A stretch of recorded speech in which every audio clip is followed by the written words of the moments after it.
안녕하세요. 경리TV 한아란입니다. 이번에는 자산관리 대장에 대해서 알아보려고 하는데요.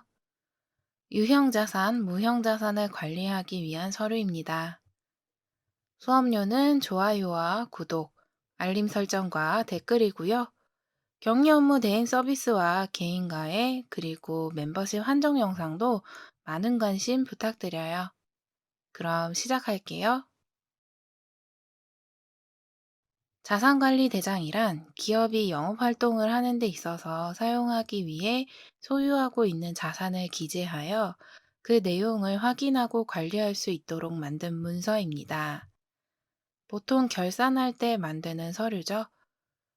우리 회사가 보유하고 있는 자산을 관리하는 서류로 유형자산 명세서, 무형자산 명세서 또는 고정자산 명세서라고도 합니다. 그럼 회사가 보유하고 있는 자산의 종류는 크게 둘로 나누어 유형자산과 무형자산이 있습니다. 유형자산은 토지, 땅과 사무실과 창고 같은 건물, 그리고 화단, 다리, 도로와 같은 구축물, 제조업이라면 가지고 있을 수 있는 기계장치, 또 차량 운반구와 직기 비품도 있습니다. 무형자산은 특허권, 상표권, 소프트웨어 개발비 등이 있습니다. 이런 자산을 보유하고 있다면 그걸 관리하기 위한 자산관리 대장 혹은 고정자산 명세서를 만들 텐데요. 결산할 때 꼭 필요한 서류 중 하나죠. 이 자산관리 대장 서식을 알아볼게요. 꼭 이런 서식이 아니더라도 괜찮습니다만 보통 다 이렇게 생겼어요. 먼저 관리 번호는 순서대로 따셔도 되고 자산이 많다면 그 종류에 따라 구분하여 따셔도 됩니다. 자산은 자산의 종류대로 구분하여 적습니다. 차량이면 차량 운반구, 집기 비품이면 비품 등으로 구분합니다. 다음 구체적으로 자산의 이름을 적습니다. 차량도 그 종류에 따라 구분하고 차량 번호까지 적어 구분하는 것이 좋습니다. 비품도 그 종류를 구분하여 책상, 의자 등으로 적습니다. 취득일자는 그 자산을 구입한 날짜를 적어주시면 됩니다. 구입한 영수증 날짜 혹은 세금계산서 작성일자가 됩니다. 다음 구입한 수량을 적습니다. 구입처도 적는데요. 구입처의 경우 생략하는 경우도 많습니다. 설치 장소도 생략하는 경우도 있지만 회사 규모가 커서 사무실의 크기가 크고 창고 등 다른 장소도 있다고 할 경우에는 그 장소까지 구분하는 것이 좋습니다. 내용 연수는 회사 업종 및 자산 종류에 따라 다릅니다. 차량과 비품은 업종에 따라 다를 수 있지만 일반적으로는 5년입니다.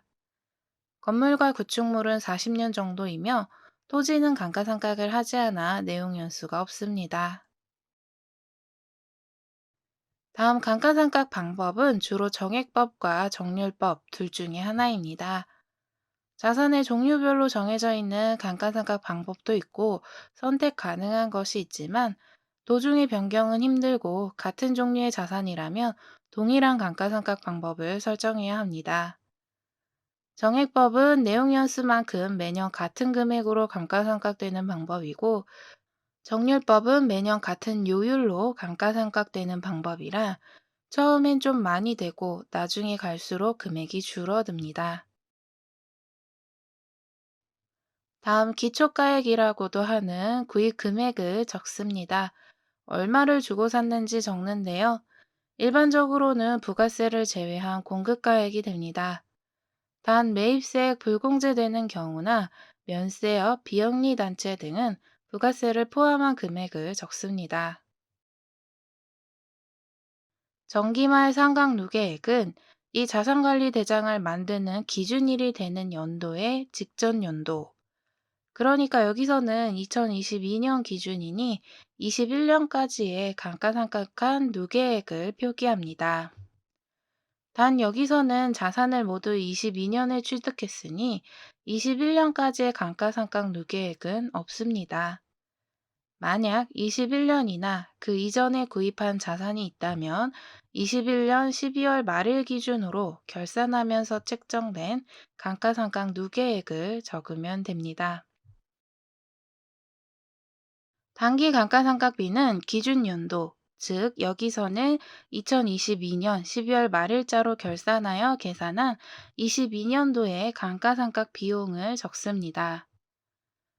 감가상각 방법에 따라 그 금액은 다를 수 있습니다. 다음 단기말 상각 누계액은 전기말 상각 누계액과 단기 감가상각비를 더한 금액입니다. 여기선 정기말 감가상각 누계액이 없고 단기 감가상각비만 있습니다만 만약 정기말 상각 누계액이 있다면 단기 감가상각비와 합친 금액이 됩니다. 마지막으로 단기말 장부가액은 구입액, 즉 기초가액의 단기말 감가상각 누계액을 제외한 금액입니다. 그러니까 최초로 산 금액에서 여태까지 감가상각을 한 비용을 제외한 현재의 자산 가치를 나타내는 금액입니다.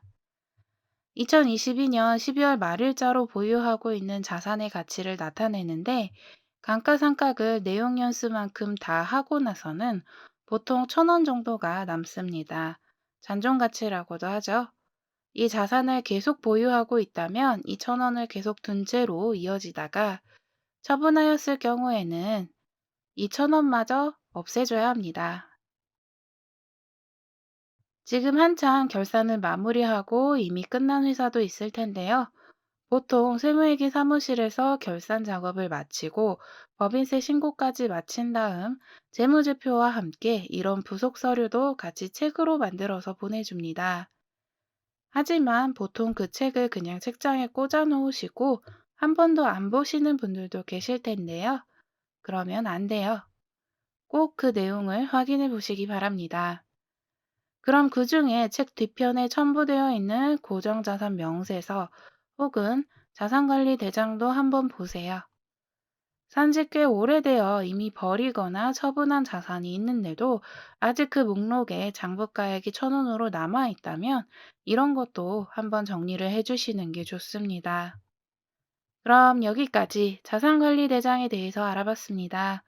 도움이 되셨다면 좋아요와 구독, 알림 설정과 댓글 부탁드리며 개인 맞춤 가해와 격리 업무 대행 서비스, 멤버십 한정 영상도 많은 관심 부탁드려요. 그럼 다음 시간에 만나요. 안녕히 계세요.